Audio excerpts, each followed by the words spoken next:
안녕하세요. 10월 23일 목요일 매일 성경 말씀 묵상 시간입니다.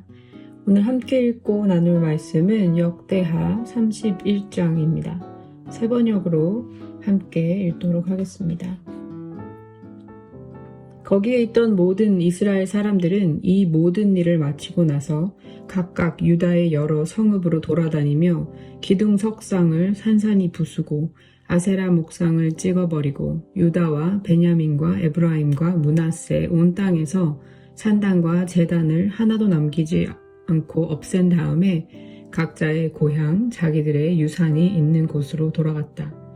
히스기야는 레위 사람들과 제사장들을 갈래를 따라 다시 조직하여 각자에게 특수한 임무를 맡겼다. 제사장들과 레위 사람들은 각자 맡은 임무에 따라 번제를 드리는 일, 화목제를 드리는 일, 성전 예배에 참석하는 일, 주님의 성전 여러 곳에서 찬양과 감사의 노래를 부르는 일을 하였다.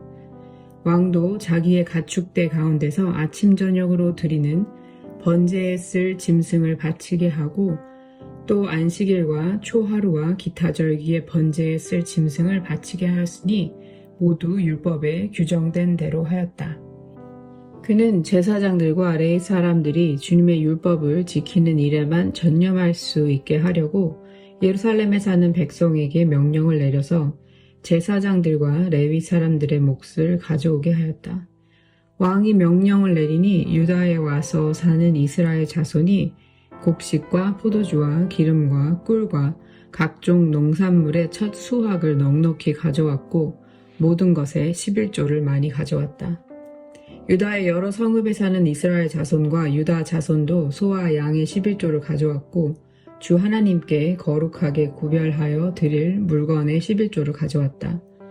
이렇게 가져온 것을 차곡차곡 더미가 되도록 쌓았다. 셋째 달에 쌓기 시작하여 일을 끝낸 것이 7째 날이었다.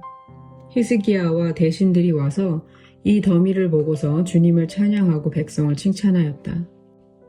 히스기야 왕이 제사장들과 레위 사람들에게 예물 더미에 대하여 묻자 사독의 자손인 아사랴 대제사장이 왕에게 대답하였다. 백성이 주님의 성전에 예물을 드리기 시작하면서부터 우리는 먹을 것을 넉넉하게 공급받았을 뿐 아니라 남은 것이 이렇게 많습니다. 남은 것이 이렇게 많이 쌓인 것은 주님께서 그의 백성에게 복을 베푸신 까닭인 줄 압니다. 히스기야가 주님의 성전 안에 방을 마련하도록 명령을 내리니 곧 방을 마련하고 모든 예물과 11조와 거룩한 물건들을 각 방으로 날라다가 정확하게 보관하였다. 이 일을 책임진 사람은 레위 사람 고나냐이고 부책임자는 그의 아우 시므이이다. 이 두 사람의 지시를 받으며 함께 일할 사람으로는 여히엘과 아사시아와 나핫과 아사엘과 여리목과 요사밧과 엘리엘과 이스마갸와 마핫과 분하야가 임명되었다. 히스기야 왕과 하나님의 성전을 관리하는 아사랴가 레위 사람 10명에게 이런 일을 맡겼다. 또 성전 동쪽 문을 지키는 레위 사람 임나의 아들 고레는 백성이 하나님께 즐거이 드리는 예물을 받아서 주님께 드리는 일과 가장 거룩한 것을 제사장들에게 나누어지는 일을 맡았다. 고레의 지시를 받아 함께 일할 사람들로는 에덴과 미냐민과 예수아와 스마야와 아마랴와 스가냐가 임명되었다. 그들은 제사장들이 사는 성읍으로 다니면서 동료 레위 사람들에게 임무에 따라 공정하게 먹을 몫을 나누어 주었다. 3살 이상으로 족보에 기록된 모든 남자들 외에도 날마다 주님의 성전에 순서에 따라 들어가서 책임을 수행하는 남자들에게도 몫을 나누어 주었다. 가문별로 족보에 기록된 제사장들과 그들의 갈래에 따라 임무를 맡은 20살이 넘은 레위 사람들에게도 몫을 나누어 주었다. 또 족보에 기록된 온 회중의 자녀와 아내가 딸린 식구들에게도 먹을 몫을 나누어 주었다. 그들 또한 언제라도 필요하면 그들의 신성한 임무를 수행할 준비를 하고 있어야 하기 때문이다. 아론의 자손에게 할당된 성읍과 거기에 딸린 목장에 살고 있는 제사장들도 있었는데 이들 제사장 가문의 모든 남자들과 레위 사람으로 등록된 남자들에게도 먹을 몫을 나누어 주었다. 히스기야는 유다 전역에서 이렇게 하였다. 그는 주 하나님 앞에서 선하고 정직하고 진실하게 일을 처리하였다. 그는 하나님의 성전을 관리하는 일이나 율법을 지키는 일이나 하나님을 섬기는 일이나 하는 일마다 최선을 다하였으므로 하는 일마다 잘 되었다. 아멘. 오늘의 본문은 앞선 29장과 30장에서 성전이 정결해지고 온 공동체가 유월절을 지킨 뒤 그 감격이 어떻게 일상의 질서로 자리 잡았는지를 보여주는 본문이라고 할 수 있습니다. 오늘 본문은 이렇게 시작합니다. 거기에 있던 모든 이스라엘 사람들은 이 모든 일을 마치고 나서 각각 유다의 여러 성읍으로 돌아다니며 기둥 석상을 산산히 부수고 아세라 목상을 찍어버리고 유다와 베냐민과 에브라임과 므낫세 온 땅에서 산당과 제단을 하나도 남기지 않고 없앴다고 말이죠. 이번 철거는 남유다만이 아니라 에브라임과 므낫세를 포함한 북쪽 지역까지 전 민족적 참여로 이루어졌습니다. 이 압도적인 응답은 백성이 하나님 앞에서 올바른 상태에 있음을 나타내고 곧 이어질 32장의 기적적인 구원을 이해하는 신학적 배경이 됩니다. 하나님께서 성전과 토라, 즉 예배와 율법의 가르침을 우선으로 한 공동체를 지키신다는 메시지를 담고 있는 것입니다. 이어서 2절에서 히스기야는 다윗의 규례를 따라 제사장과 레위 사람들의 직무를 재정비하고 4절에서 제사장들과 레위 사람들이 주님의 율법을 지키는 일에만 전념할 수 있게 하려고 예루살렘에 사는 백성에게 명령을 내려서 제사장들과 레위 사람들의 몫을 가져오라 합니다. 여기서 몫은 단순한 후원이 아니라 레위인이 땅에 기업이 없는 만큼 공동체가 첫 소산과 11조로 그들의 생계를 제도적으로 책임져서 그들이 예배와 율법 가르침에 전념할 수 있도록 하는 장치였습니다. 예루살렘 주민들을 비롯한 백성들은 히스기야 왕의 명령과 율법에 순종하여 11조와 각종 헌물을 풍성하게 바쳤습니다. 역대기서의 1차 청중이 포로 귀환 이후에 이스라엘 백성이었던 것을 떠올리면 이 대목이 시사하는 바는 매우 큽니다. 이 시대의 상황을 담고 있는 학개서, 스가랴서, 말라기서의 기록을 보면 이 시대의 레위인들을 위한 지원이 끊겼었고 그 결과로 공동체의 예배가 쇠퇴했으며 예배의 쇠퇴는 결국 이스라엘 사회 구석구석에서 불공정과 불의 부패로 드러나 포로 귀한 공동체는 또다시 아픈 경험을 했었습니다. 그러므로 이스라엘 백성에게 있어서 레위 사람들의 몫의 회복은 예배의 연속성과 공동체의 영적 건강을 지키는 핵심이었습니다. 히스기야 왕의 이러한 명령에 따른 백성의 응답은 지속적이었습니다. 곡식과 새 포도주, 기름과 꿀, 들소산의 첫 것과 온전한 11조가 기쁨으로 모여들었고 7절에서는 셋째 달에 더미를 쌓기 시작하여 7째 달에 마쳤다고 기록합니다. 오순절 무렵부터 초막절까지 이어진 소유의 일부를 드림의 일상화 속에서 제사장 아사랴는 이렇게 고백합니다. 10절입니다.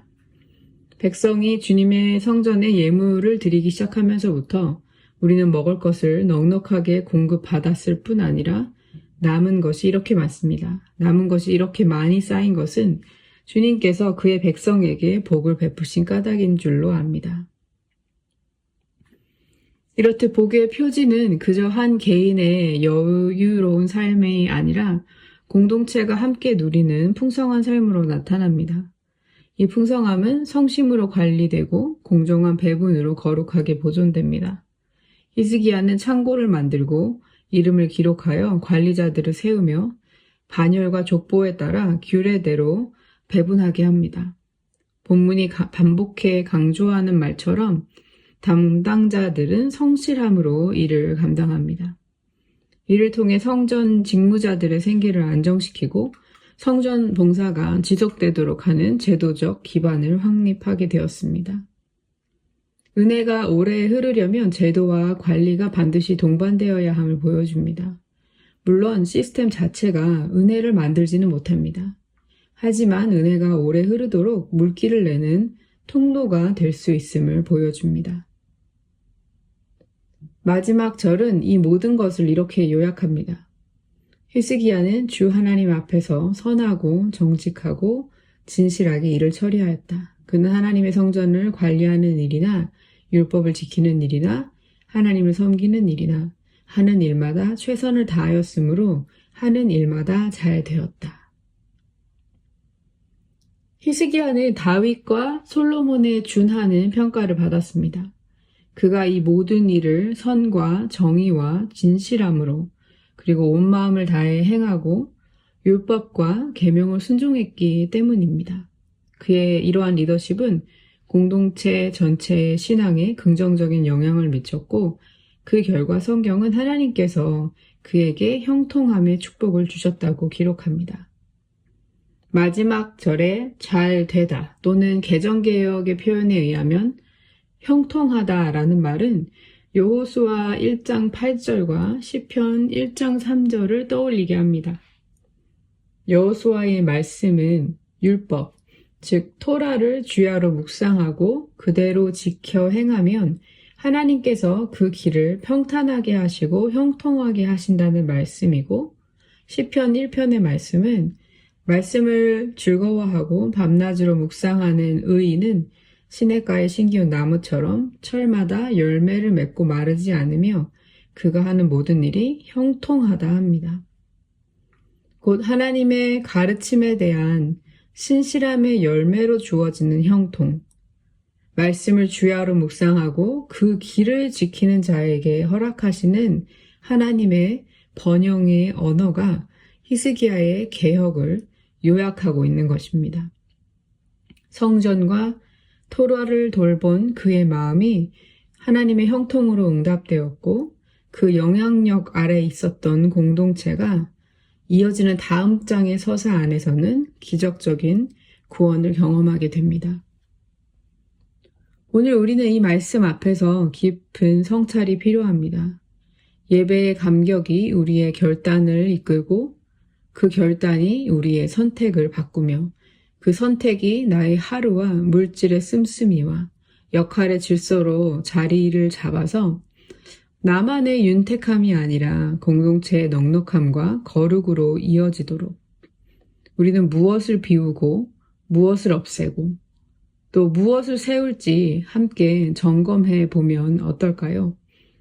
그리고 구약의 시대와 다른 때를 살고 있는 우리들에게 레위 사람들의 몫의 회복은 어떤 의미로 이해되고 실천될 수 있을지, 또한 말씀의 등불이 꺼지지 않도록 어떠한 질서가 우리에게 필요할지, 그리고 투명성과 공정의 삶으로 공동체의 넉넉함이 지속되도록 어떠한 삶의 기준으로 살아야 할지 고민해 보면 좋겠습니다.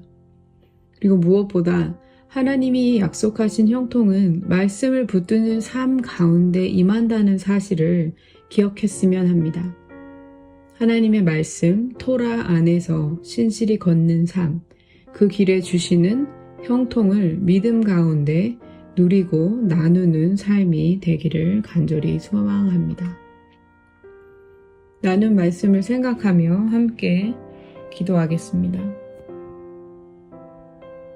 하나님 아버지, 오늘의 말씀을 통해 예배의 감격이 오늘 하루를 위한 결단을 이끌어내고 생활의 질서를 세운다는 것을 깨닫습니다. 길을 잃은 우리의 삶의 예배가 회복되게 하여 주십시오. 그 일을 위해 우리 안에 산당과 우상을 좇는 삶이 끊어지게 해 주십시오. 그래서 말씀과 기도의 시간이 우리의 삶의 곳곳에 자리 잡게 해 주십시오. 어떻게 나의 삶에서 레위인의 몫이 바르게 세워질 수 있을지 고민해 봅니다. 구체적인 길을 보여주시고 그것으로 인해 우리 삶의 말씀과 예배가 이어지게 해 주시기를 간절히 구합니다. 기꺼이 기쁨으로 꾸준히 드리며 투명과 공평으로 바르게 나누게 하시고 맡긴 것을 성실히 관리하는 지혜와 또 우리가 세운 제도와 시스템이 은혜가 흘러가는 통로가 되게 하여 주십시오. 하나님께서 우리에게 주신 가르침 위에 신실하고 그리고 우직하게 걸어가게 해주시고 개인의 유익을 넘어 공동체의 넉넉함과 거룩을 돌보는 삶을 살도록 성령님 우리를 이끌어 주십시오. 감사드리며 좋으신 예수 그리스도의 이름으로 기도합니다.